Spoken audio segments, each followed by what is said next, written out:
வணக்கம். மாநிலச் செய்திகள் வாசிப்பவர் கோபாலகிருஷ்ணன்.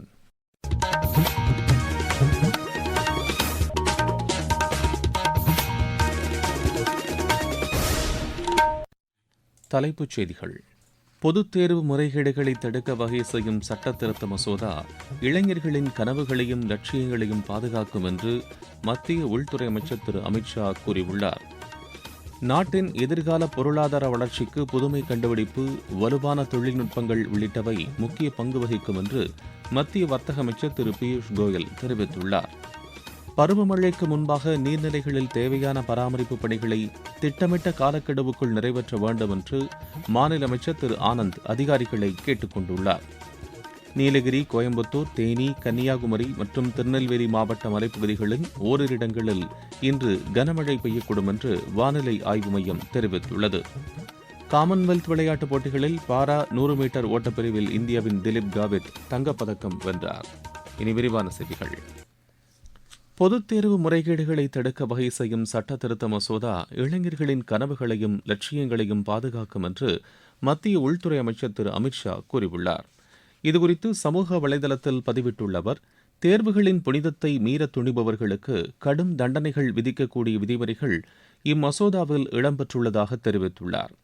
மாணவர்களின் எதிர்காலத்திற்கு ஆபத்தை விளைவிக்க முயற்சிக்கும் எந்த ஒருவரையும் திரு நரேந்திர மோடி தலைமையிலான அரசு தப்பவிடாது என்று அவர் கூறியுள்ளார். அத்தகையோர் மீது சட்டப்படி கடும் நடவடிக்கை எடுப்பதை உறுதி செய்ய அரசு அனைத்து முயற்சிகளையும் மேற்கொள்ளும் என்றும் அவர் குறிப்பிட்டுள்ளார். இந்த மசோதா மக்களவையில் நிறைவேற்றப்பட்டுள்ளதையொட்டி நாட்டில் உள்ள அனைத்து மாணவர்களுக்கும் திரு அமித் ஷா வாழ்த்து தெரிவித்துள்ளார்.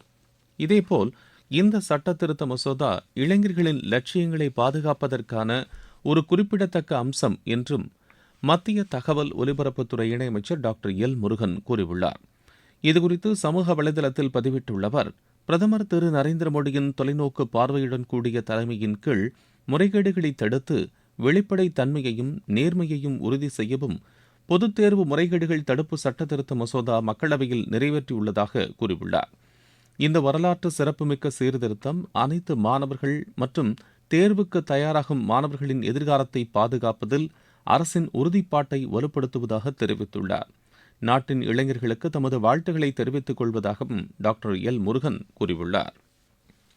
நாட்டின் எதிர்கால பொருளாதார வளர்ச்சிக்கு புதுமை கண்டுபிடிப்பு, வலுவான தொழில்நுட்பங்கள், புத்தொழில் நிறுவனங்கள், சிறு குறு மற்றும் நடுத்தர தொழில் நிறுவனங்கள், உலகளாவிய போட்டித்தன்மை கொண்ட உற்பத்தி ஆகியவை முக்கிய பங்கு வகிக்கும் என்று மத்திய வர்த்தகத்துறை அமைச்சர் திரு பியூஷ் கோயல் தெரிவித்துள்ளார். புதுதில்லியில் நடைபெற்ற JRD டாடா நினைவு சொற்பொழிவில் உரையாற்றிய அவர், தரம், புதுமை கண்டுபிடிப்புகள் மூலம் இந்தியாவில் தயாரிக்கப்படும் பொருட்கள் உலக அளவில் சிறந்த மதிப்பு பெறுவதை உறுதி செய்ய வேண்டும் என்று கூறினார். புதுமை கண்டுபிடிப்புகளுக்கு ஊக்கமளிக்க பல்வேறு முன்முயற்சிகள் மேற்கொள்ளப்படுவதாக அவர் குறிப்பிட்டார். இதன் மூலம் நாட்டின் புதுமை கண்டுபிடிப்பு சூழல் மேலும் வலுப்பெறுவதுடன் தொழில்நுட்ப வளர்ச்சி துரிதப்படுத்தப்படும் என்று அவர் கூறினார். ஆராய்ச்சி, திறன் மேம்பாடு ஆகியவற்றில் அதிக அளவில் முதலீடு செய்யுமாறு தொழில் துறையினரை அவர் கேட்டுக் கொண்டார்.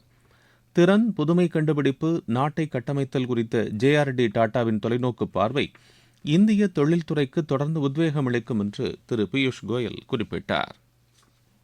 பருவமழைக்கு முன்பாக நீர்நிலைகள் மற்றும் வடிகால் அமைப்புகளில் தேவையான பராமரிப்பு பணிகளை திட்டமிட்ட காலக்கெடுவுக்குள் நிறைவு செய்ய வேண்டும் என்று மாநில நீர்வளத்துறை அமைச்சர் திரு ஆனந்த் அதிகாரிகளை கேட்டுக் கொண்டுள்ளார். சென்னையில் நேற்று நீர்வளத்துறை சார்பில் நடைபெறும் பணிகள் குறித்து அதிகாரிகளுடன் ஆய்வு மேற்கொண்டபோது அவர் இதனை தெரிவித்தார். இதன் மூலம் மழைநீரை முழுமையாக சேமிப்பதோடு வெள்ள பாதிப்புகளையும் கணிசமாக குறைக்க முடியும் என்று அவர் கூறினார். மாநிலம் முழுவதும் நடைபெற்று வரும் வெள்ளத் தடுப்பு பணிகளை விரைந்து நிறைவேற்ற வேண்டும் என்று திரு ஆனந்த் அதிகாரிகளுக்கு அறிவுறுத்தினார். நீங்கள் கேட்டுக்கொண்டிருப்பது மாநில செய்தி அறிக்கை. ஊரக வளர்ச்சிக்கான புதிய அத்தியாயம். வளர்ச்சியடைந்த இந்தியாவிற்கான ஊரக வேலைவாய்ப்பு உறுதி மற்றும் வாழ்வாதார சட்டம் செயல்பாட்டிற்கு வந்துள்ளது. இந்த சட்டம் வருடத்திற்கு 125 நாட்கள் வேலையை உறுதி செய்கிறது. இதில் வாரந்தோறும் ஊதியம் வழங்கப்படுவது கட்டாயமாக்கப்பட்டுள்ளது. நாள்தோறும் குறைந்தபட்சம் 300 ரூபாய் ஊதியத்தை இந்த சட்டம் உறுதி செய்கிறது. பணி முடிந்த 15 நாட்களுக்குள் ஊதியம் வழங்குவதை உறுதி செய்வதற்கான அம்சங்களும் இதில் இடம்பெற்றுள்ளன. ஊதியம் காலதாமதமாக வழங்கப்பட்டால் அதற்கான இழப்பீட்டுத் தொகைக்கும் இதில் வகை செய்யப்பட்டுள்ளது. வளர்ச்சியடைந்த இந்தியாவிற்கான பயணத்தில் மோடி அரசு தொடரும் சீர்திருத்த நடவடிக்கைகள். தமிழகத்தில் நீலகிரி, கோயம்புத்தூர், தேனி, கன்னியாகுமரி மற்றும் திருநெல்வேலி மாவட்ட மலைப்பகுதிகளில் ஓரிரு இடங்களில் இன்று முதல் நாளை மறுநாள் வரை இடியுடன் கூடிய கனமழை பெய்யக்கூடும் என்று வானிலை ஆய்வு மையம் தெரிவித்துள்ளது. சென்னை மற்றும் புறநகர் பகுதிகளை பொறுத்தவரை வானம் ஓரளவு மேகமூட்டத்துடன் காணப்படும் என்றும், இரவு நேரங்களில் நகரின் ஒரு சில பகுதிகளில் இடியுடன் கூடிய லேசானது முதல் மிதமான மழை பெய்யக்கூடும் என்றும் அந்த மையம் கூறியுள்ளது. இதற்கிடையே சென்னை மற்றும் புறநகர் பகுதிகளில் நேற்றிரவு மழை பெய்தது. இதன் காரணமாக சென்னையில் விமானங்கள் இறங்குவதும் புறப்படுவதும் தாமதமானதாக எமது செய்தியாளர் தெரிவிக்கிறார்.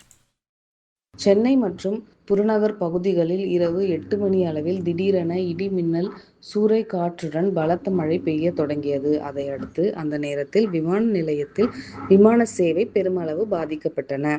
அபுதாபி, டெல்லி, கவுஹாத்தி, கோவை, திருச்சி, மும்பை, பெங்களூர் உள்ளிட்ட 10க்கும் மேற்பட்ட விமானங்கள் சென்னையில் தரையிறங்க முடியாமல் நீண்ட நேரம் வானில் வட்டமடித்து தத்தளித்துக் கொண்டிருந்தன.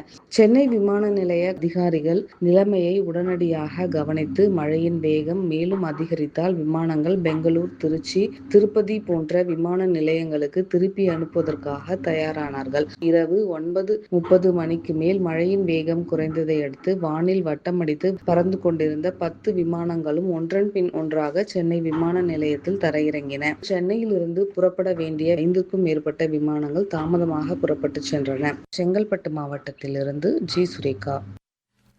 இருவரிச் செய்திகள். ஜப்பான் நாட்டின் தென்மேற்கு பகுதியில் நேற்று முன்தினம் நிகழ்ந்த நிலநடுக்கத்தில் உயிரிழந்தவர்களின் எண்ணிக்கை 18ஆக அதிகரித்துள்ளது. இந்திய பங்களாதேஷ் இருதரப்பு உறவை வலுப்படுத்துவது தொடர்பாக பங்களாதேஷ் வெளியுறவு அமைச்சர் திரு கலிலுர் ரஹ்மானுடன் பங்களாதேஷுக்கான இந்திய தூதர் திரு தினேஷ் திரிவேதி ஆலோசனை மேற்கொண்டார். ஆந்திராவில் முதலீடு செய்வது குறித்து தைவான் நாட்டு பிரதிநிதிகள் அம்மாநில முதலமைச்சர் திரு சந்திரபாபு நாயுடுவை சந்தித்து விவாதித்தனர்.